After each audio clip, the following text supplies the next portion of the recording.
Throughout the entire year, we had one goal: to figure out who the best teams were from each region. 18 cups just for the NA and the EU. 2 lands there as well. And that doesn't even tell the full story. We have APAC, China, and Latin America. The question, though, it's been answered. We know who the best teams are from each region. It's time to put them head-to-head and figure out who the best team is in the entire world. Opening week of BlizzCon is about to get started. My name is Rich. I'm going to be your host, and I'm joined on the desk with Zico, Supatis, and Ben Ruki to cover all the action. Honestly, just can't even believe that it's here. And Zico, the road was a pretty long one for all of these teams. Yeah, I mean, this year has been very different. We've had more tournaments than ever before, and it all started out with those online cup qualifications. You had to play online, then you got to qualify for a cup, you played it on the broadcast, and then you collected points. These points were later on used to qualify for LANs, and ultimately for qualifying to BlizzCon as well at the end of the year.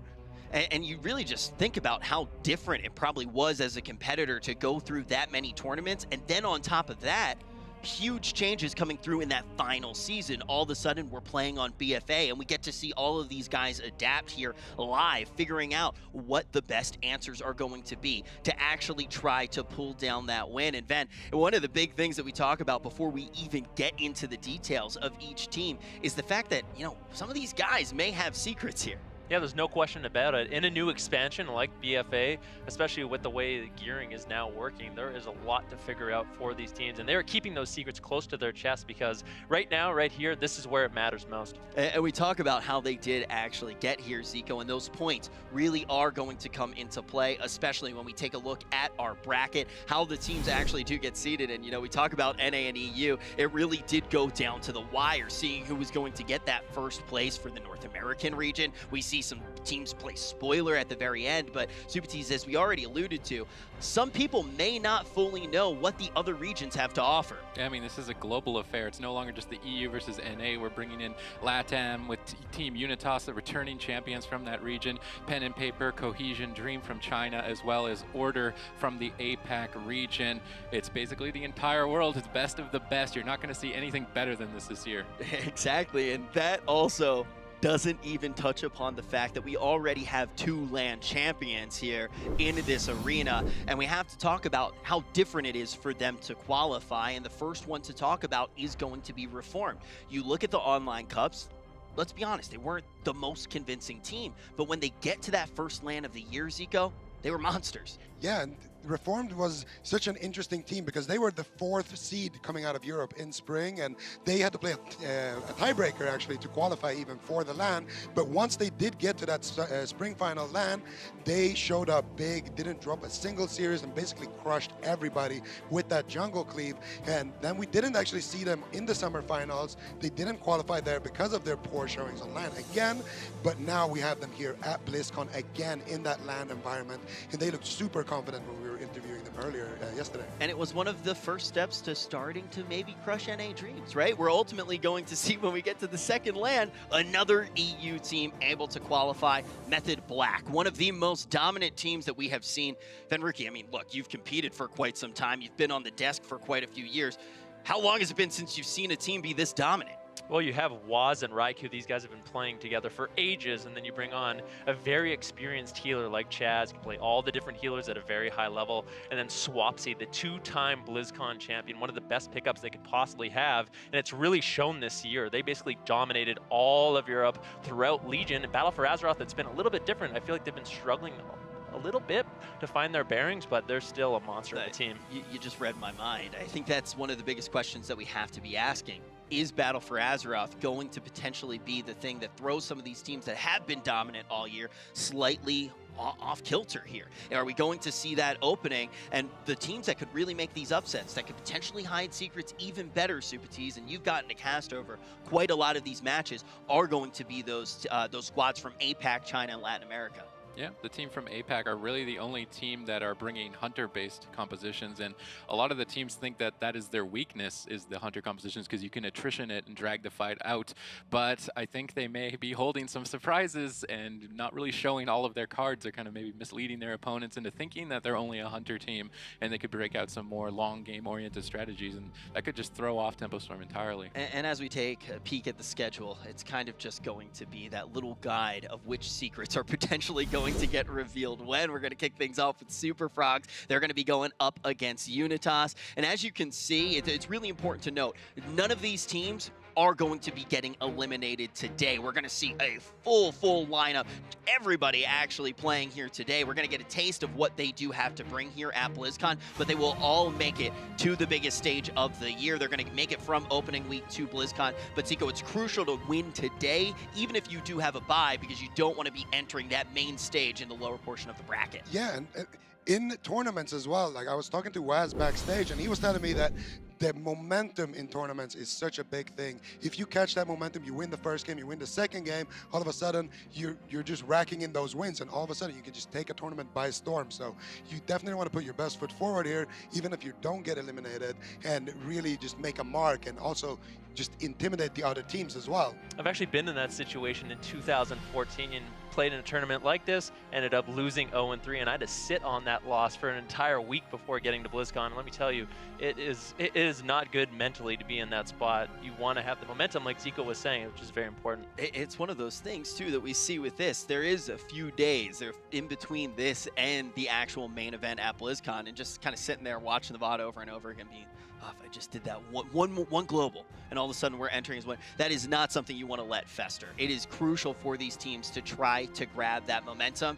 And now we need to actually look at what that first matchup is going to be. We've started to talk about it on the desk. We're really going to deep dive here in a second, but we want to know, what do you guys think? Who do you think is going to be able to take this one? You can vote right now in the Twitch chat. Use that hashtag SF for Super Frogs, or that hashtag UNI for Unitas. And we should just start with Super Frogs. This is one of the most dominant teams in that North American region, but all of a sudden they really do start to fall off, Supatees, and I feel like you can't count them out on land, even with their recent performances. Yeah, I mean, their main specializations with the Windwalker Monk on Chun-Li and the Warlock for Chanimal, not in the best positions competitively, so they've had to learn alternate classes to bring to the tournament. Chanimal is really going to have to step up his gameplay on Balanced Druid throughout this tournament. I think that they're looking to rely on Wealthy Man's Rogue, Cubsy's Shaman, and Chanimal's Balanced Druid for most of this composition, or most of this competition, but that composition, it has the potential to win everything, but it's going to be a challenge.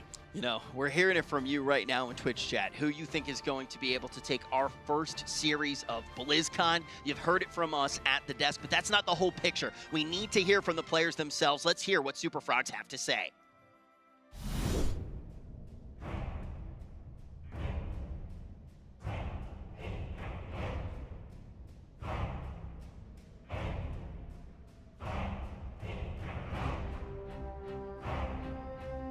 I've been playing WoW since 2004.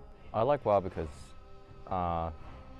especially with how many spells you have, it's like, it can be really complex, and just the competitive aspect of threes is really appealing to me, and competing, of course, in tournaments is what keeps me like enjoying the game. My name's Chun-Li. I'm main Windwalker Monk, and I play for Super Frogs. I think NA has a pretty good chance to take it this year, but anything can happen, obviously, at a LAN.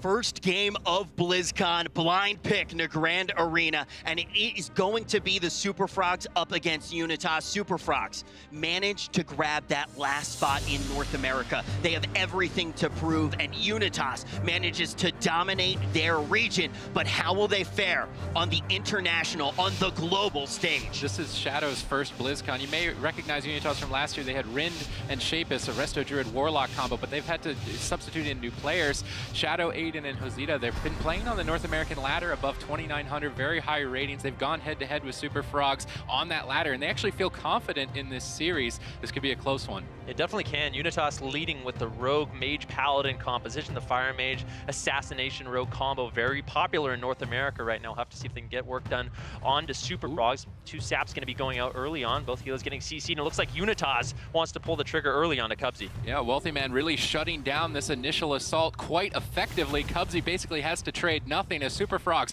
now launch an attack of their own. 3-on-1. Aiden, what are you going to do under the pressure? He breaks up the chain. They followed up with Blind instead, forcing the Trinket. They stun the Trinket. Great play from the Super Frogs early on, forcing most of the defensive lineup from Unitas within seconds. Yeah, Aiden caught into the Cyclone, beautifully done by Chanimal. Now, unfortunately, Shadow's not going to be able to land any heals. Needs to land some healing onto Aiden. Aiden vanishes out to avoid a little bit more damage, land the cheap shot. Meteor comes in, Wealthy Man gets out of it, going to be avoiding all of that damage quite easily. And now that Cubsy's out of crowd control, Super Frog's in a great position. This is a devastating start for Unitas, and it's not going to be ending anytime soon. That next solar beam from Chanimals in roughly 18 seconds could close this out. Unitas are trying to pull off a miracle. They go for the blind. Cubsy trades Trinket.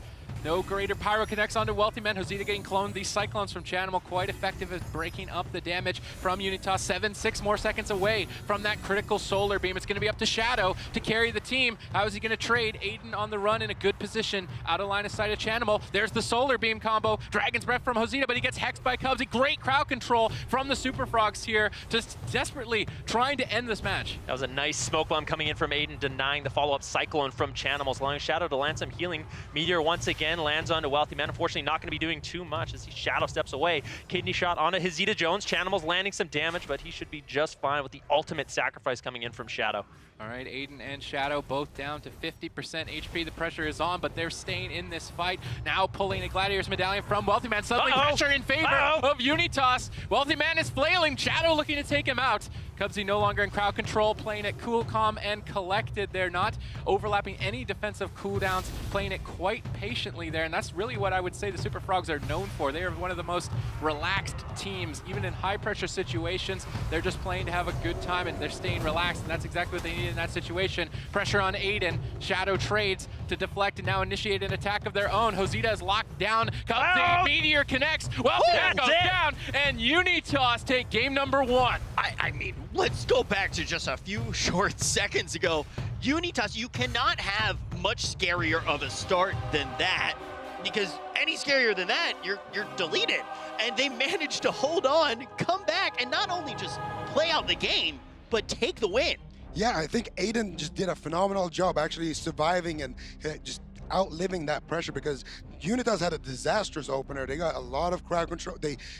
Super Frogs shut down their opener, and then they got some crowd control themselves and reversed that pressure. But Aiden had some nice defensive plays, especially at one point when Wealthy Man used his smoke bomb. We saw Aiden counter pressure there and actually get the kidney shot onto Wealthy Man before he himself got kidney shotted with that stun.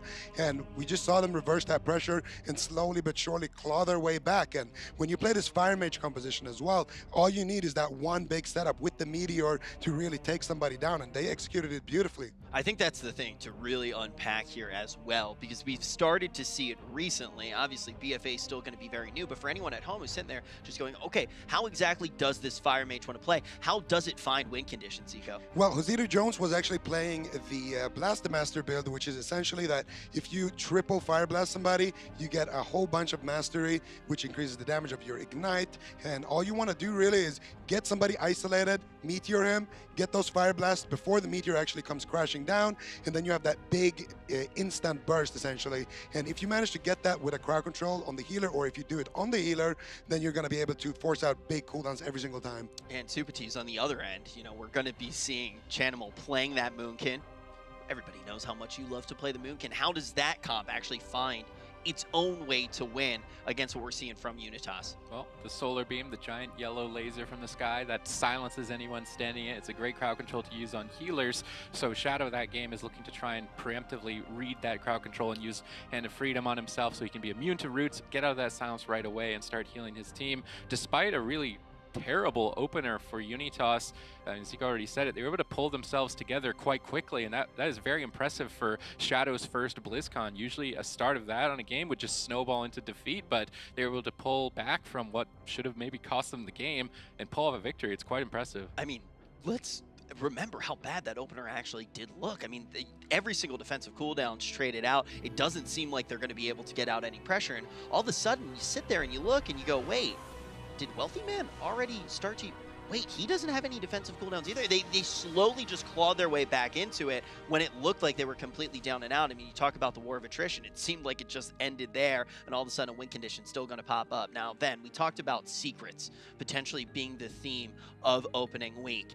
Do you think that either of these teams, as we start to go into the counter-picking phase, may have any tricks up their sleeve? I'm curious to see if Super Frogs switches it up. I don't think this is actually a favorable matchup for them. Chanimal on the Moonkin, although he's using his Root Solar Beam to, get Shadow into crowd control. Unfortunately, when Shadow and Hosita Jones, they push in to get crowd control on Cubsy, no one can really help him. Chanimals does not have, a counter spell like a Mage or a Spell Lock like a Warlock. On the Moonkin, he's using his only interrupt offensively, and unfortunately, because of that, Cubsy just gets caught in these crowd control chains. They just need a kidney shot on Wealthy Man and Unitas. These setups, consistent setups, are eventually going to land them wins. For Super Frogs, it looks like they're going to be locking in the exact same composition. I'm not sure what they need to change up. Well, I think if anybody has watched Super Frogs, Chanimal in particular, Chun-Li in particular, and maybe hasn't seen them recently playing, their initial reaction would be, why isn't Chanimal on the Warlock? Why isn't Chun-Li going to be on that Monk? And we do see Super Frogs very much in a situation where they've had to adapt. With those adaptations that they have made, Zico, would you say that this is their main composition? Absolutely. I think this is their strongest composition. There is a couple of things that they really haven't experimented with too much that I would like to see, but this is what they've been running in the Cups as well. In the first Cup, they had a really poor showing, and this is kind of what they went to the drawing board and picked up, and then they started having those deeper runs in those Cups. So this is for sure their best comp, but I would actually like to see them try the Mage Moonkin, because Wealthy Man is a fantastic Mage player. Chanimal is already playing that Moonkin, so, and they of course have Cubsy. He can play Resto Druid, he can play Resto Shaman, he can play Disc Priest, anything they need. So I would love to see that comp come out of them, because it's also good into Holy Paladin teams. Yeah, what is it about that composition that does make it so strong against those Holy Paladin teams? Well, as a Holy Paladin, the biggest counter for Moonkin Mage is that if you are playing Gnome, you can just escape Artist every single time you get Root Solar Beam. But a Paladin cannot be a Gnome, so you're going to effectively get value every single time you do a Frost Nova or a Root Solar Beam, and then you can start building up pressure like that. And it's also a very tanky comp, so if you pick a good, like a big, large map, it's going to be very difficult for the Assassination Rogue on the enemy team to actually get some work done. Gnomes are the bane of the existence of Moonkins. Very quickly, you need to actually start employing different strategies when you see a gnome entering the arena. The question is, what changes are we going to see as we enter this second game? Unitas has already started in our first game of BlizzCon, the upset dream. Are they going to be able to keep it going? Are they going to be able to snowball this lead and find themselves on match point against the Super Frogs? We're going to find out in a few short seconds. We got to remake the lobby really quick. Somebody forgot to accept the queue. But Supatees, what is it that you start to do as a Moonkin when you see a gnome? I mean, you spec out of mass entanglement instantly. At that point, you get absolutely no value. You go for a stall-based game with bash, so you can try and drag your opponents into bad positions, bash them around corners, and try and burst them down with star surges. And I would actually like to see the Super Frogs maybe even focus on more of a stall-based tactic, because we've said throughout the tournaments in the past that the better teams usually win the longer matches. The worst teams try and play for cheese strategies or rushdown strategies, right?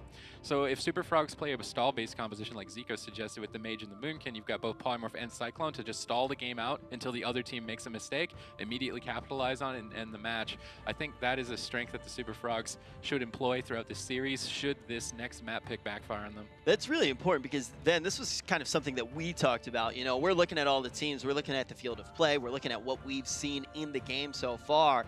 And Unitas is actually the team that we kind of looked at and we were saying, okay, one of the ways that they potentially do win is by concealing information, by actually catching another team off guard. We expect some of those teams that have even more experience up on the stage, like Chanimal, to not have to go for weird strategies, to just try to wargame as much as possible. They're just going to use their actual tactile skill in the arena. But all of a sudden, Unitas seems to not need any secrets and to start actually holding all the cards in this one. Well, they just brought some very solid compositions. Normally Unitas, they run the Shadow Priest with the Assassination Rogue and the Resto Shaman, bringing on some new members to their team like Shadow, Hosita Jones, picking up the Mage as well, has given them a lot more options, and now they are able to run this composition, this Fire Mage, this Rogue, this Paladin, and actually take game number one against Super Frogs. If they're able to take this one very quickly, the upset just looks like it's going to happen. They will find themselves on match point. Once again, we're going to see the same compositions in the arena. Is Dalaran Sewers going to be enough for Unitas to take a dominant lead? The map selection is really interesting by Super Frogs. Dalaran Sewers is one of the smallest maps in the pools, and it's usually good for running down healers or switching targets quite rapidly. So I'm curious if the Super Frogs are going to go for a more unorthodox strategy, maybe pressure Shadow, try and go after him as the weak link. We've got the poll results. You guys are betting against Unitas, but their gameplay so far in this tournament has been top level, and I would not count them out. Yeah, we'll have to see if Super Frogs plays hyper-aggressive onto Shadow. Looks like they are going to be opening up on him. Garrote into cheap shot. Some pressure coming in from Super Frogs. Nice shutdown from Chanimals. Kidney shot on Wealthy Man now. Unitas looking to reverse the pressure very early on. Spirit Link Totem already from Cubsy's hand at this point. The Super Frogs are heavily behind in this initial exchange. Unitas holding their hand, though. They still have that Avenging Crusader from Shadow. He can activate and lead the charge for his team, doing tons of damage and topping them off quite rapidly. Cubsy's going to need to be ready, but they're actually just gunning down Shadow, and it's great map selection. Good strategy as well from the Super Frogs, catching Shadow off guard, and now he's very far behind, but they're looking to initiate another attack. Wealthy Man trades Gladiator's Medallion. He's on the run. It's 3 versus 1, but he's going after the healer. They want it all in. This is a risky move by Wealthy Man. The blind at low health was very peculiar there by Aiden. I would argue it's a mistake, and now ultimately Shadow will fall. The Super Frogs with a rush down strategy in game 2. You know, we see Unitas with a pretty strong opener yet again, but the actual strategy that Super Frogs have employed, Vent, is that rush down. The first thing that Sid said is this map kind of makes it look like we may see a rush down. Yeah, I mean, that was their all-in, and unfortunately, the key blind in that game broke. Aiden threw it his blind on a Wealthy Man. He had no trinket. He had no way out, and that broke, and that's ultimately the reason why Shadow went down. Yeah, I mean, it was completely just a rush down there at the end, and if they do get that blind, I think they would have a big advantage there and actually maybe even be able to take down Wealthy Man. And following up on that is, how repeatable is this going to be for the Super Frogs? Are they going to be looking for a rush down when we actually get in here to the third game? Well, now Unitas still have that map advantage. They still have that double advantage that we talk about.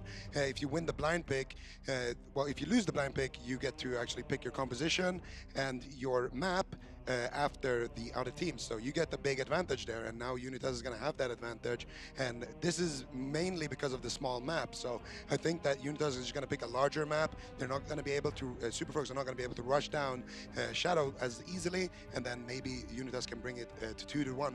Yeah, and the huge thing with that advantage, usually we really do focus on the compositions, right? But maps also do play such a large factor. And it was Sid who noticed very quickly. They were like, oh, wait, why are we going to Dalaran Sewers? Because we were so focused on those compositions. And it goes, oh, it's going to be a strategy change. It's going to be a rush down. And Unitas does have that advantage. They can try to grab some space here, Sid. Well, that's the thing with Holy Paladins is they're great at protecting their allies with Blessing of Sacrifice to redirect damage to themselves, but they're not so great at protecting themselves. Once you get through the Divine Shield, they become incredibly vulnerable, really, because with the Super Frogs roster, they've got Purge from a Restoration Shaman. They can remove the rest of the defense that they have into the match. So rushing down a Holy Paladin, using the Solar Beam on the Mage to allow Cubsy to be free was a good strategy adaptation. The Super Frogs definitely have this entire series mapped out. Unitas on the back foot now need to deal with that pressure, because we can start to see Shadow shake a bit in this series with getting rushed down and all the pressure being put on him with it being his first BlizzCon. So I'm curious to see if the Super Frogs keep the pressure up, how he deals with it. I mean, Super Frogs definitely want to keep the pressure up, right? This isn't going to be a team that cracks in the LAN environment. Unitas is not a stranger to LAN by any means, but they do have now a new player to LAN. Yeah, and that's the thing. If you target the newer players, the little less experienced ones, this is often the result, because as a Holy Paladin, I mean, sure, if you get a really bad opener and you have to trade out the bubble, that's one thing, but I don't think Wealthy Man should have such an easy time reconnecting right away again on the Holy Paladin. When you use that bubble, you should be able to use your Divine Steed and get across to the other side of the map and put yourself in a safe position. And furthermore, you should be able to at least trinket that second stun and outlive that, then maybe rotate with a Blessing of Protection, remove another stun, and then all of a sudden you're going to extend the game for a couple of minutes at least. It's very rare that you see a Holy Paladin just go down in essentially 2 stun logs by an Assassination Rogue team. So definitely a little bit of a mistake there. Maybe a little bit of nerves coming in.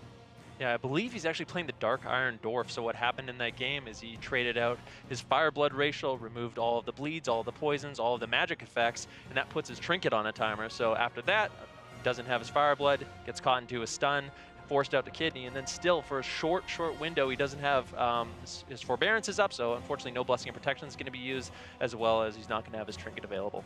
You know, just to go big picture here for a second as well, if I'm Method Black right now, Method Black basically had a bye, right? They don't have to play in round 1. They wait until that actual upper quarterfinals. They play the winner of this. If I'm sitting there as Method Black and I see the compositions that are coming out, I see how they're actually playing in the arena, do you think that Method Black is probably sitting in a position right now that they want a particular team to come out on top, Zico? I think if I was Method Black, I would want Unitas to win this match, just because of the sheer experience that is on the side of Super Frogs. They've had some rough games against them earlier in lands, and I think just it's a little bit easier for Method Black, a team with so many different answers, to deal with essentially the 2 main comps that we know that Unitas runs. I think that, yeah, it's a little bit different with Super Frogs because they're so individually skilled that if they do throw some orthodox stuff at you, it really can catch you off guard. Whereas with Unitas, I don't see the same thing happening. Yeah, and you know, but when you actually look at Unitas versus Super Frogs, even Unitas would say it, all things considered, is this a hard matchup for them? Yes. Yes. Is it one of the best matchups they could have gotten? Is it one of the best matchups that they could have been placed into onto this bracket? They would also say yes. And Supatis, what is it about Unitas going up against Super Frogs with how the meta has shaped up that this seems to be one of the best matchups a Unitas fan could hope for? Yeah, I mean, Unitas, they go up against the Super Frogs on the ladder all of the time, and they've been saying to us in discussion that they actually take a lot of games off the Super Frogs on ladder. Tournament Realm is slightly different, usually a little bit slower pace, but you can't even tell between these 2 teams. They're just willing to go all out, it seems, at this point. I almost would have expected the Super Frogs to want to play the stall strategies, but they just performed an all-in great there on map number 2. Unitas have now seen that. They obviously can pick the map and see what's coming their way, and I would expect something like a Tolvaron Arena, a very big map, so that their Holy Paladin Shadow can escape a far distance. If Wealthy Man overextends and chases him, he's then much more vulnerable than he would be on Dalaran. And now the extra little bit of encouragement, Ben, that you get from pulling down that first win, is that enough to carry you through an entire series, even if they happen to go down here? Do you think that they can keep their confidence just based off of that initial first blood being drawn? Well, that definitely is going to be the question for Unitas. After losing that game quite quickly, can they, shake it off and, re-prepare and refocus for game number 3? Game 1 was very convincing for them on a bigger map with this composition. It's a very hit and run playstyle composition. When the Paladin has his Hammer of Justice, he pushes in, lands it on the healer, then Hosita can follow it up with the Sheep, and they just basically rinse and repeat that setup over and over and over. When you don't have that setup, you run away. So on the smaller map, that's how Super Frogs were basically able to capitalize and take them down very early on. But on a larger map, Unitas, I feel like they still have this if they can just refocus. Yeah, I mean, Zico, 2 of the things that Ben really touches on in that thought just leads us to further need to talk about the fact that this game that's coming up right now, entering into that 3rd game, it's just so important to view it as that swing game in the entire series. Momentum's on the line, and also having that advantage. Yeah, of course, because if you all of a sudden want to switch over your comp, if you won that blind pick and a series goes all the way to game number 5, the team that wins the blind pick gets to pick the map, then they get to see the other comp that they're going to be going against, and then they get to pick their own composition. So if Super Frogs win this, and then the series goes back and forth, they all of a sudden have that swing match advantage that we like to talk about, and that's what makes this this game so important, because now Super Frogs, they have to win on a map that they did not pick, and as you can see, this map is going to be Tolvaron Arena, which is the largest map in the pool, compared to Dalaran Sewers, where you can kind of go after Shadow and just put in all that aggression. And here, you're not going to be able to do that same thing. Instead, Unitas is going to be able to run away a lot more, play a lot more controlled, and utilize the fact that they have a mage who can slow down things if he needs to. Yeah, and Sid, you also kind of said before we even saw the rushdown strategy come into play that you wanted to see the Super Frogs maybe go for something that goes a little bit later into the game. Now on Tolvaron Arena, is that strategy a must? I mean, Wealthy Man's going to just have to be very careful. If he overextends at any point, he's quite fragile, and if Unitas can manage to outposition Super Frogs similarly to Nagrand Arena, they get in a situation where they're behind, so they start playing defensive. They bait Super Frogs to move in. If Wealthy Man moves in just a second earlier than Cubsy, he can just get knocked out. So Wealthy Man's really going to be the key point in the Super Frogs lineup to be able to stay alive in this fight should Unitas go for that type of strategy. I just want to say it's very impressive to see Unitas this year. From previous years, they were always playing 1 or 2 compositions that were never really in the meta, not the best options. They were just trying to make it work, but they've learned over the years now we need to prepare the meta compositions, and bringing the Rogue Mage Paladin, definitely a top tier meta composition, and I'm very impressed by them improving not only their skill, but their strategies, comp selections, and map selections. So Super Frogs have a lot of work ahead of them if they want to stay in this upper bracket. I mean, how crazy is it that the first matchup of the day, we're potentially seeing an upset here? And Unitas as well, they were a team that was kind of thrown right into the fire. They have to make these dramatic roster changes as well. And it seems like this region is going to be up for grabs. Everybody's saying, oh, now everybody's coming back. Everybody's going to try to grab that throne. Unitas is definitely going to be losing some series here or there. Maybe they even don't qualify to BlizzCon due to the competition in that region. But Unitas says, heck no. And they're able to be, once again, the most dominant team, even with those changes. Now, as Sid has said, they also are going to have comps that are suited very well for picking up wins. Will they be able to maintain the advantage that they have as far as picks are concerned, or will Super Frogs grab the reins in our first series of the day? Tolvaron Arena, very large map. Unitas going to be able to exploit that with these hit and run strategies. Super Frogs, who are they going to go after? Are they going to look for Shadow once again, try to rush him down? Looks like all three members of Super Frogs, they will be pushing in. A nice sap denies Cubsy early on. Aiden looking to defend Shadow. Wealthy Man being very patient with his opener though. Yeah, Josita Jones now out of invisibility. They can strike and attack, and it does appear to be that they want to go after Shadow using the Garrote and trying to boost some extra damage from Wealthy Man. But on this map, look at Wealthy Man. He has to go around the corner, out of line of sight of Cubsy, and as soon as he does, Aiden will look for a stun lock.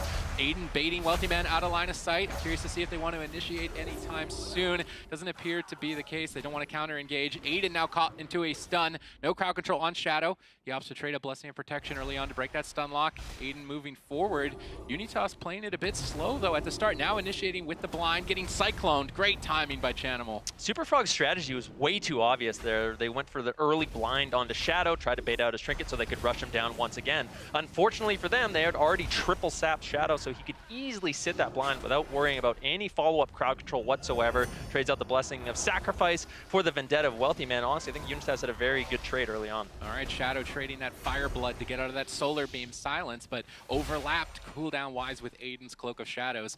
Aiden is quite exposed. Shadow is burning his cooldowns quite rapidly in this matchup. Wealthy Man is very far ahead with Incarnation rolling. Chanimal's looking to close this game out early. Shadow trades, stays in the fight, but they could swap. Wealthy Man moves for it. They could easily get a 2-for-1 on cooldowns. Aiden goes for a swap of his own, but Cubsy preemptively astral shifts the incoming stun, denying the kill. That was so beautifully done by Cubsy. The only thing keeping him alive right now was that pre-astral shift, so very excellently done. You just tell Super Frogs, they're so comfortable on this main stage, making plays left, right, and center. Aiden in a little trouble now, caught into the kidney shot. Wealthy Man putting out a lot of pressure, full Cyclone on Shadow. He has to trinket out, keep Aiden alive. Cyclone comes in once again. Ultimate Sacrifice going to be traded out, but Chanimal denies the heals with the Cyclone onto Aiden. Nice interrupt coming in from Josito, looking for a greater pyro. Is he going to be able to land it? Manages to find it, a little bit of damage on Wealthy Man, but ultimately Aiden has to run away. Yeah, those greater pyros are always a threat from a Fire Mage, just dealing tons of damage.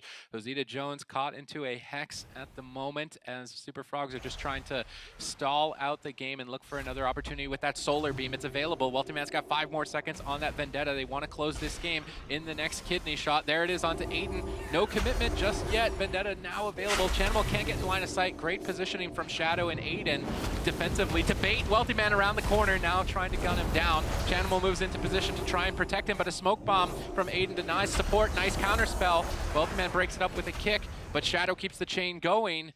They've got the crowd control, but they don't have the damage. There's blind committed. Cubsy, is he going to trinket and trade it out evenly? He's trying to be greedy in this position. Will the greed cost him this match is the question. No, Cubsy stays in the fight, and now they've got a massive lead. Yeah, Wealthy Man going to be completely fine. And one thing interesting that I've noticed is Wealthy Man, he actually put on the Zalzak's Veiled Eye. That's going to make him very tanky during these all-in setups from Unitas. Very powerful defensive trinket, but they were able to force it out. So the next setup onto Wealthy Man, if they can get some clean CC onto Cubsy, Wealthy Man could be very vulnerable. But Aiden really having a difficult time finding his moment, finally landing a kidney shot on Wealthy Man with a full polymorph on Cubsy. Cubsy has to trinket out. Blind is going to be available, I believe, for Aiden. So this is one more setup away from Unitas closing out this game. But I don't know if they're going to have that much time as Wealthy Man is trying to gun down the healer. Shadow denies it, but gets cycloned.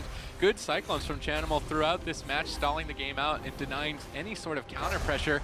Aiden has Vendetta. Wealthy Man's got no trinket. If a Hosita can sneak in a polymorph on Cubsy, Shadow's moving in. Unitas could close this out and move to match point if Cubsy isn't careful. They drop the smoke bomb. They go for the kill. Feint is now faded. Wealthy Man's in trouble. Chanimal needs the help. There's no clones coming, and Wealthy Man goes down. Unitas move to match point. And you know that Wealthy Man is the guy on Super Frogs that's got the target on his back. Super Frogs know it. They're starting to throw on an extra tank trinket to have that survivability, and still Unitas just does not let up the pressure. They're able to bust right through that failed eye. They're able to bust through every defensive that he has, and once again, they are going to be able to pick up a win. They're now on match point. Yeah, and this was just brilliantly executed again by Unitas. They find the opening. They didn't get the desired punishment from that blind, but they still keep going. They get another CC chain, force out the trinket of Cubsy, and then they get that checkmate situation where Wealthy Man doesn't have his defensive cooldowns, his healer doesn't have a trinket, and then they get that big setup,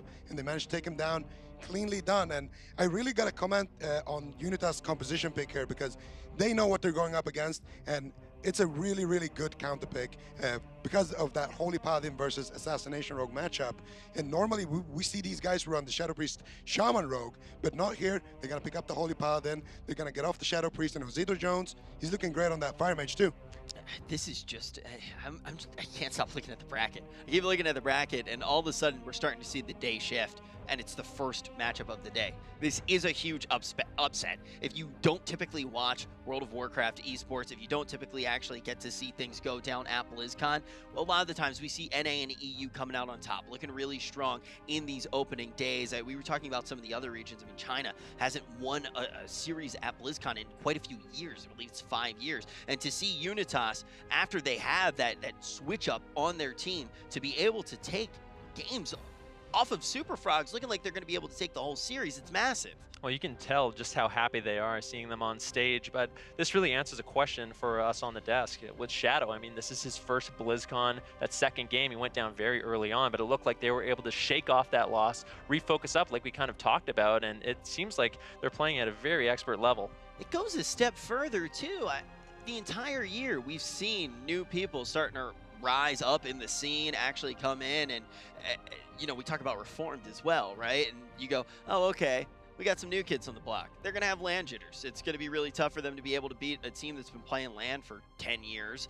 And then they win the entire tournament. You see Reformed win the entire tournament. Now we see another new competitor in a LAN environment, a live audience in front of him, and he just is able to take games off of people who've been doing it forever. And now we're going to be taking a second here to actually think about the fact that the first matchup of BlizzCon may be an upset. Unitas just one away from taking the series away from Super Frogs.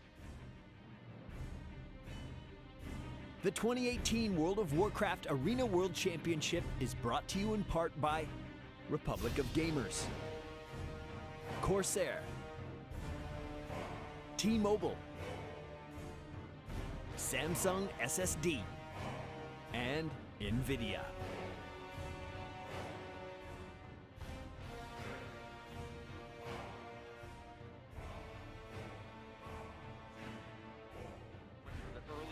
Onto Shadow, tried to bait out his trinket so they could rush him down once again.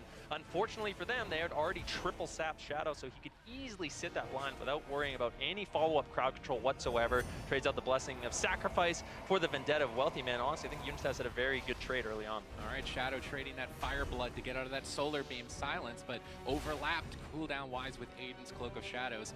Aiden is quite exposed. Shadow is burning his cooldowns quite rapidly in this matchup. Wealthy Man is very far ahead with Incarnation rolling. Chanimal's looking to close this game out early. Shadow trades, stays in the fight, but they could swap. Wealthy Man moves for it. They could easily get a 2-for-1 on cooldowns. Aiden goes for a swap of his own, but Cubsy preemptively astral shifts the incoming stun, denying the kill. That was so beautifully done by Cubsy. The only thing keeping him alive right now was that pre-astral shift, so very excellently done. You just tell Super Frogs they're so comfortable on this main stage, making plays left, right, and center. Aiden in a little trouble now, caught into the kidney shot. Wealthy Man putting out a lot of pressure. Full Cyclone on Shadow. He has to trink it out, keep Aiden alive. Cyclone comes in once again. Ultimate Sacrifice going to be traded out, but Channels denies the heals with the Cyclone onto Aiden. Nice interrupt coming in from Josito. Looking for a greater pyro. Is he going to be able to land it? And manages to find it, a little bit of damage on Wealthy Man, but ultimately Aiden has to run away. Yeah, those greater pyros are always a threat from a fire mage, just dealing tons of damage. Rosita Jones caught into a hex at the moment, as Super Frogs are just trying to stall out the game and look for another opportunity with that solar beam. It's available. Wealthy Man's got 5 more seconds on that Vendetta. They want to close this game in the next kidney shot. There it is onto Aiden. No commitment just yet. Vendetta now available. Chanimal can't get in line of sight. Great positioning from Shadow and Aiden defensively to bait Wealthy Man around the corner, now trying to gun him down. Chanimal moves into position to try and protect him, but a smoke bomb from Aiden denies support. Nice counter spell. Wealthy Man breaks it up with a kick, but Shadow keeps the chain going. They've got the crowd control, but they don't have the damage. There's blind committed. Cubsy, is he going to trinket and trade it out evenly? He's trying to be greedy in this position. Will the greed cost him this match is the question. No, Cubsy stays in the fight, and now they've got a massive lead. Yeah, Wealthy Man going to be completely fine. And one thing interesting that I've noticed is Wealthy Man, he actually put on the Zalzak's Veiled Eye. That's going to make him very tanky during these all-in setups from Unitas. Very powerful defensive trinket, but they were able to force it out. So the next setup onto Wealthy Man, if they can get some clean CC onto Cubsy, Wealthy Man could be very vulnerable. But Aiden really having a difficult time finding his moment, finally landing a kidney shot on Wealthy Man with a full polymorph on Cubsy. Cubsy has to trinket out. Blind is going to be available, I believe, for Aiden. So this is one more setup away from Unitas closing out this game. But I don't know if they're going to have that much time, as Wealthy Man is trying to gun down the healer. Shadow denies it, but gets cycloned. Good cyclones from Chanimal throughout this match, stalling the game out and denying any sort of counter pressure. Aiden has Vendetta. Wealthy Man's got no trinket. If Josita can sneak in a polymorph on Cubsy, Shadow's moving in. Unitas could close this out and move to match point if Cubsy isn't careful. They drop the smoke bomb. They go for the kill. Feint is now faded. Wealthy Man's in trouble. Chanimal needs the help. There's no clones coming, and Wealthy Man goes down. Unitas move to match point. And you know that Wealthy Man is the guy on Super Frogs that's got the target on his back. Super Frogs know it. They're starting to throw on an extra tank trinket to add. in full effect. Took down both supports as they In the Overwatch League, you're hyping up the chat, taking your team to hashtag trending, and spreading memes at tracer level speed. all while watching us cap the point. Speed like that deserves a network that can keep up. With T-Mobile, get all the Overwatch League you can handle with coast-to-coast coverage. Now your arena is where you make it.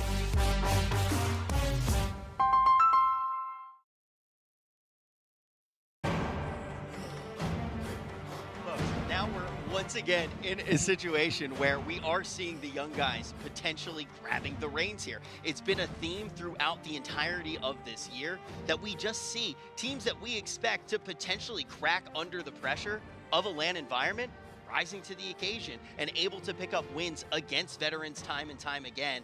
Are we going to see that here? Do you think Unitas has what it takes to take this series? Honestly, I think if Super Frogs doesn't change up their composition, it's not going to look good. Even if they pick a small map, I would actually give the advantage over to Unitas just because of the Holy Paladin versus Assassination Rogue matchup.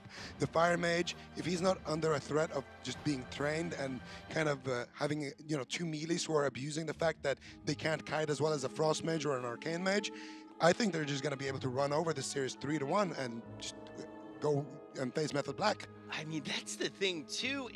When you expect an upset, you expect it to look much closer than this as well. And I kind of started to say that there were a few places that an upset could happen. This definitely was one, right? I mean, you talk about Super Frogs and you talk about the fact that maybe they're not entering this tournament as comfortably as they typically do. You look at the next series as well, which is Pen and Paper versus Reformed, and the upset obviously would be Pen and Paper. It looks like it's possible there as well. But in neither of those permutations do you expect it to be even a 3-1. You expect it to maybe go the distance, go to game 5, be a 3-2.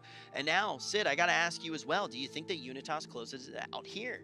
I'm starting to think that they will. I was expecting Hook Point as a map selected here from Super Frogs. Tiger's Peak is a little bit larger and not as specialized, which means they may not play for an all-in. Unfortunately, they just don't have enough crowd control really to burn through all of the defensive power that the Paladin brings in this matchup. If they don't kill Shadow within the first 2 to 3 minutes, they're just going to run out of steam at that point. So I'm not really a fan of this map selection from the Super Frogs, but it seems like they've dedicated themselves to this composition. They want to run it all the way through. I will say that I'm most impressed with Josita Jones on Team Unitas. He had Shapus and Rind in previous years, both really well-known Warlock and Resto Druid from the LATAM region, kind of bring him into the fold, and now he's the one having to shoulder all the team captain responsibilities, and he's really doing a great job keeping his team level-headed in a series against what everyone would consider titans, the Super Frogs. He's doing a pretty darn good job. It looks like Unitas may be able to create the upset right here on Tiger's Peak. Are they going to be able to send Super Frogs down to the lower portion of the bracket? We'll have to see what Super Frogs has in store for us. Can Shadow survive the potential all-in coming in from Super Frogs if they decide to go that route once again? I really believe that Unitas, if they play it right, if they rotate their defensive cooldowns and continuously remain to play offensive in these situations where Shadow's getting trained down, I feel like they should be able to survive these all-ins and walk away with this game. All right, Wealthy Man in stealth as well as Aiden. They're trying to buy time for Josita Jones' invisibility to run out, which it has. He's mounted up, but they get a sap. Good start so far for the Super Frogs, but they're not. They're moving in on top of Shadow. I think they're looking for an all-in kill. Cubsy sets up a Hex. Good crowd control initiation by the Super Frogs, but they get shut down by Aiden.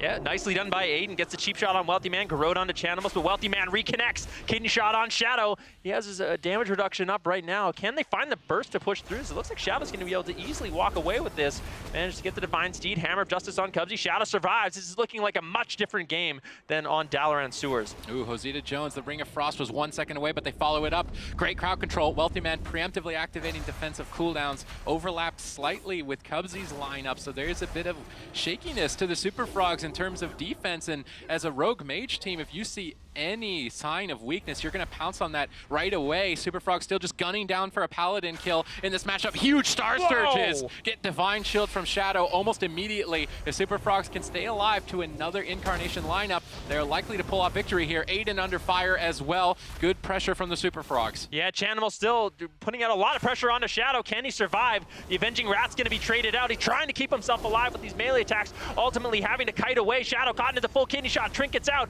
running for his life. Chanimal's all over, but I think Shadow's going to be able to survive. Kidney shot on Wealthy Man. Now he's flailing to survive with the full polymorph on Cubsy. Unitas looking to reverse the pressure. Yeah, Wealthy Man overcommitted with Vendetta. He wanted to find a kill very early on, but he was overextended, and at this point, both teams are running out of time. Shadow on the run, all the pressure on him. They could easily just close this out if he can keep it together. He manages to top himself off right before a kidney shot with a preemptive Aura Mastery. Nice play from Shadow. That's going to allow him to be so tanky during that. Now they've got the opportunity to strike. The next Hammer of Justice could just close the game out. Aiden moving to get in position. Cubsy's playing aggressive. They're still going all in, but they risk everything. This is match point. The Super Frogs will be knocked down to the lower bracket, moving to BlizzCon next week, which will be a devastating start. They get the crowd control, perfect initiation. Good Cyclones, though, by Chanimal to stall it out as long as he can, but he gets denied on the follow-up.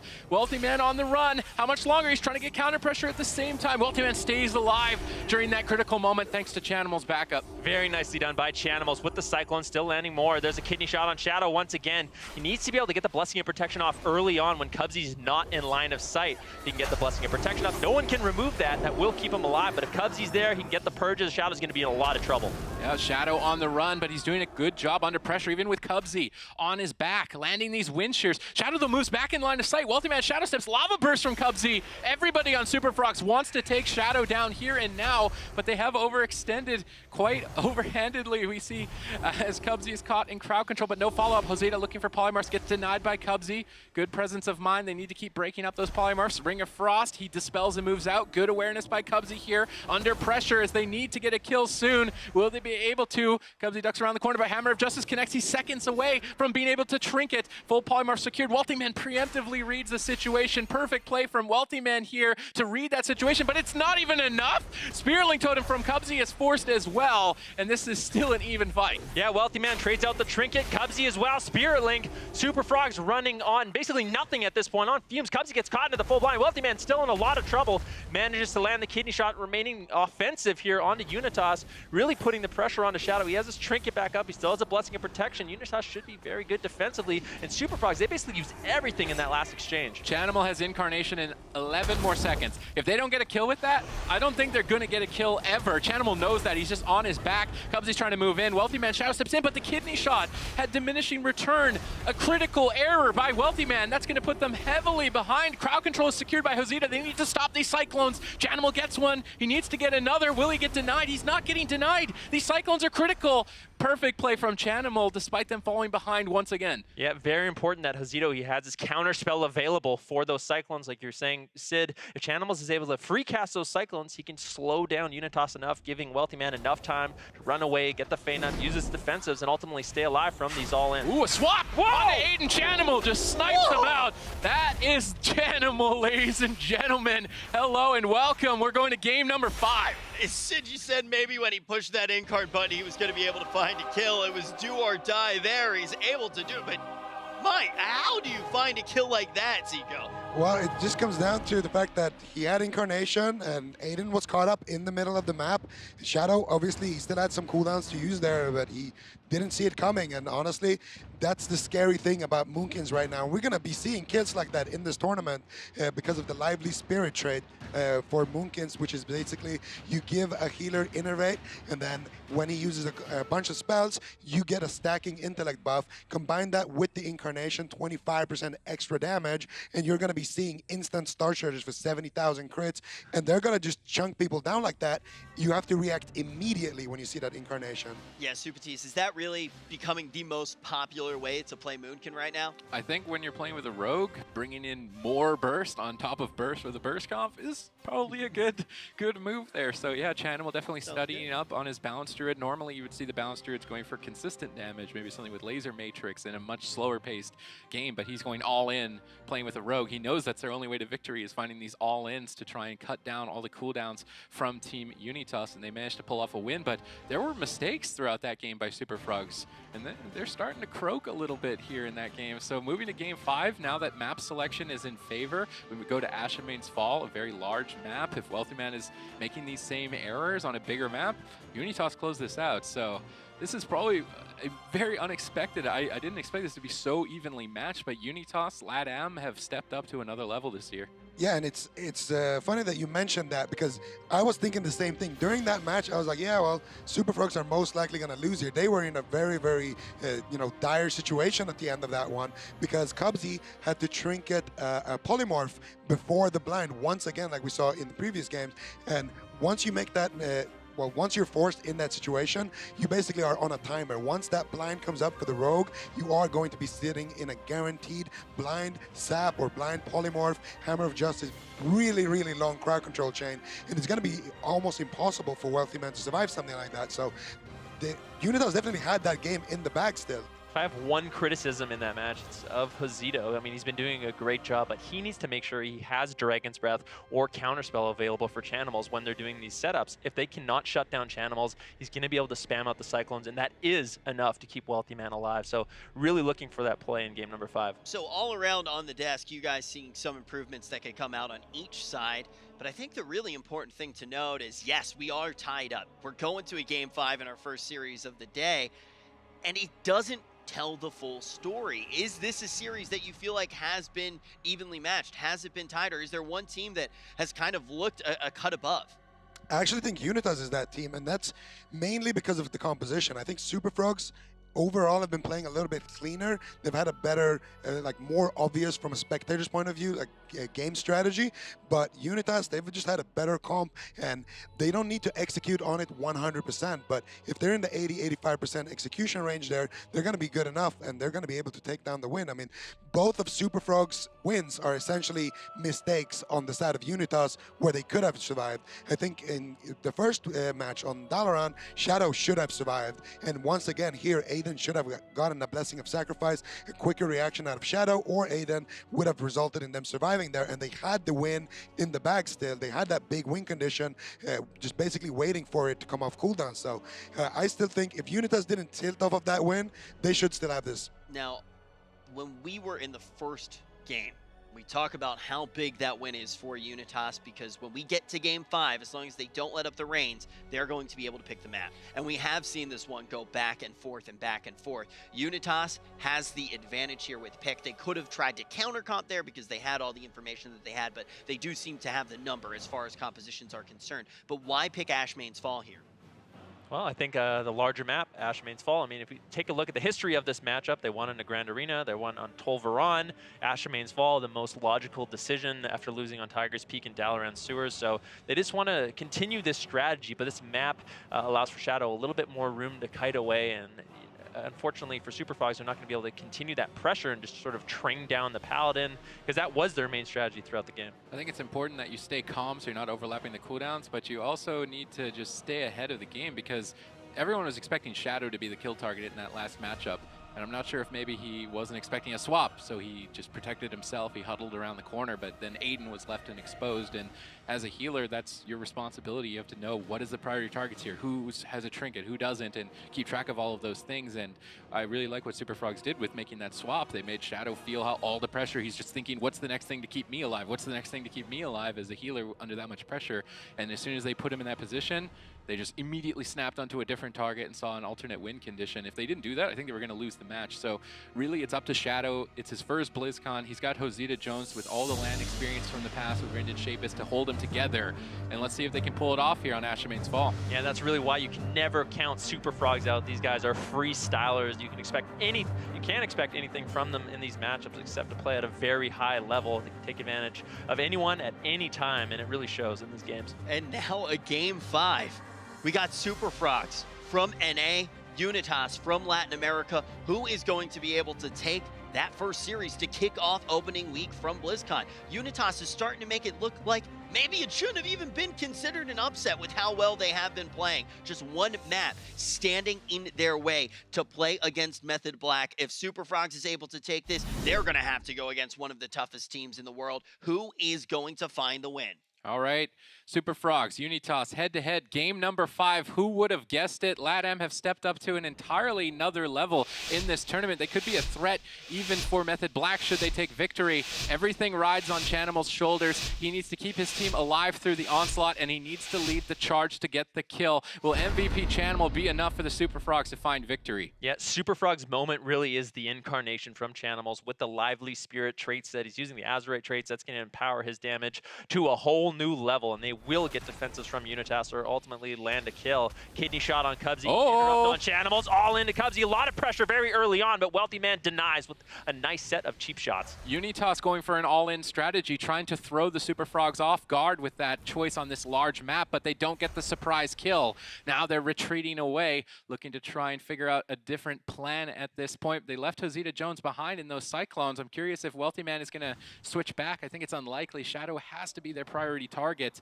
He's trying to bait Wealthy Man into a bad position. As soon as Aiden connects, it could be devastating. Chanimal getting great crowd control on Aiden, trying to fake cast those counter spells. Goes for a root solar beam. Good initiation by Chanimal. Good stun on Shadow as well. They follow it up. Great initiation, but Aiden denies it with a stun of his own, forcing Wealthy Man's hand. Shadow still getting pressured. It's match point. Divine Shield traded out early on. Wealthy Man's going to be gunning down for a kill soon. Yep, Shadow could be in a lot of trouble now, but that was the incarnation we kind of talked about. Cubsy has no trinket available. Wealthy Man, no trinket available.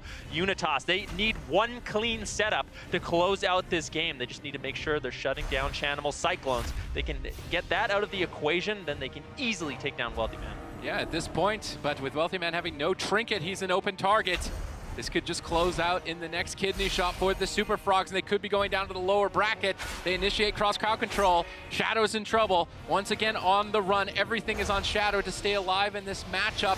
He's first BlizzCon. How is he going to do it? Wealthy Man reads the situation, preemptively evasions. Nice read by Wealthy Man. That's going to keep their team going just another setup longer, but they're still running out of time at this point. Unitas in a great position. Yeah, Wealthy Man reconnects on a Shadow, though. There's going to be no stun available for Aiden. Shadow is very vulnerable. Chanimals pulls the trigger, trying to get out a lot of pressure onto Shadow as he's caught into that kidney shot. Blessing and Protection is going to be traded out, but Cubsy's there, gets the purge, and now Shadow is running for his life. Basically has nothing left. Kidney shot from Aiden onto Wealthy Man allows Shadow a little bit of breathing room to cast these flash of lights and ultimately survive. When you have the entire team of Super Frogs on your back, all the pressure on you, and it's your first BlizzCon, Shadow's playing out of his mind, staying in this fight, but they're still gunning for it. Despite having nothing left to stay alive, Super Frogs are cornered, and they have to go all in to find victory. Shadow in trouble as he's ultimately going to fall. Hosea peels, saving him at the final second, but another Star Search. Shadow just can't get away from them, ducking back and forth, trying to find any windows to get a cast off. He's dipping low, but they go for a reversal. All in on Cubsy. He needs one more. He's not going to get it. No Shadow could get cross-killed at the same time. Shadow needs to keep his head.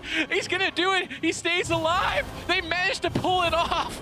The upset comes through. Unitas able to send Super Frogs to the Shadow Realm. They are going to have to sit on that loss now. They're not going to get to play again until they make it all the way to BlizzCon. Latin America going to be able to pull down a huge win. And Zico, it's all off of the back of someone who is up on this stage for the first time. Yeah, I mean, Shadow actually kept his cool very nicely this game. There was a little bit of nerves in the start, but I liked his cooldown rotation. He didn't go in for the overly eager plays in the start. He could have maybe actually saved his bubble because Wealthy Man got kidney shot when he was in the kidney shot, but he knew it was the incarnation. You gotta respect it. So he waited, traded out his bubble early, and then he rotated through those cooldowns, held his trinket, and he even fake casted one of the solar beams that for sure would have ended his life.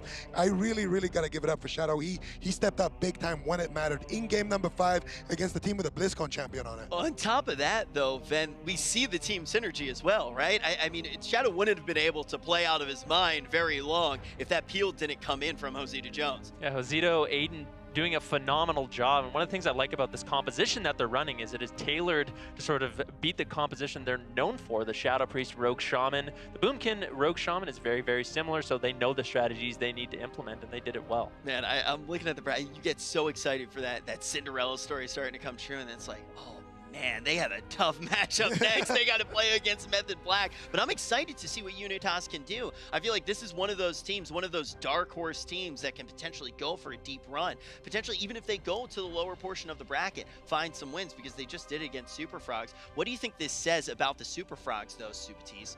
I mean, they're just compositionally disadvantaged, although they didn't really adapt to it, because I feel like Wealthy Man's mage, as Zico pointed out throughout the pregame, throughout that series, that him substituting on a mage would have been no downgrade at all in terms of quality, and they could have played more of a stall-based Wizard Cleave matchup and taken the map advantage in their favor. If Ashamanes gets locked, you play a Wizard Cleave on Ashamanes, and you've suddenly taken the map advantage, even though you didn't pick it, in your own favor. So I think if the Super Frogs had maybe opted for strategy change rather than sticking to their bread and butter really that they've got for the tournament, I think they could have pulled off a victory with that, and they're gonna have to consider it now moving forward in the lower bracket. It's also not something that you expect to see on the side of Super Frogs. It becomes linear at a certain point when you go, oh wait, now we actually see Unitas in a position where they don't need to make changes. They know which maps are gonna work for them, so they can just pick that way. It really did fall into the court of Super Frogs to get a little bit tricky.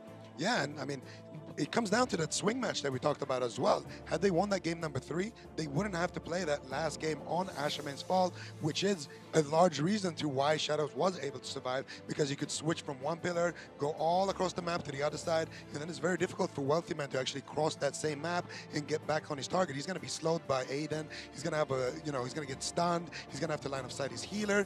The map really does make a big difference, especially when it's a game 5.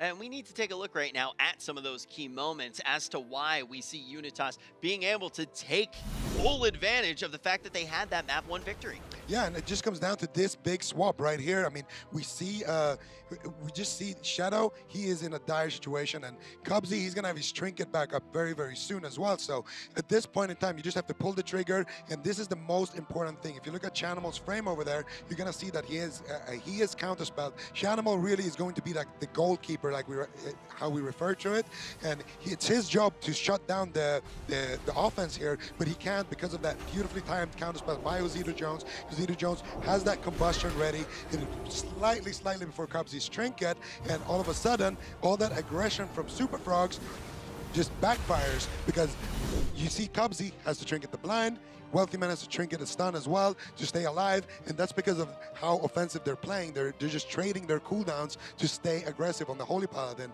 And when you're in that situation, all of a sudden you can either kill Cubsy or you can kill Wealthy Man if you land the Stacy onto Cubsy. So nicely executed. We also need to kind of take basically a look at the larger field of play. How important is it going to be able to switch up your compositions in this type of tournament, in a tournament here on a new expansion as well? Because Super Frogs start to show that maybe they're not going to be a team that's switching compositions so much. Yeah, well, what's weird for Super Frogs is I feel like they actually have good compositions that we can run. We kind of talked about the Frost Mage, Moonkin, different types of Wizardries that these guys have available. So I'm curious as to why they're not switching it up, and if they have even prepared any other compositions, or are they just going to be defaulting to playing this Moonkin, Assassination Rogue, Resto Shaman, like we've kind of seen in the past, where they've just really focused on that RLS and tried to outplay their opponents instead of outcomping. And now the question is, what's Unitas going to be able to do when they play against Method Black? How are they going to switch things up? But we can start to talk about the matchup that's coming up right around the corner, because we could have another upset. China hasn't been able to win on the BlizzCon stage in 5 years, and we're talking about a series, folks, and we're going to be taking a look at a team from that region. They're going up against Reform. That was the first squad that was able to secure a spot here at BlizzCon, but they seem to be on a little bit of a downtrend. Can they actually come out with the same fury that we saw in the first LAN of the year, or will we see Pen and Paper be able to grab the first Chinese victory at a BlizzCon in 5 years?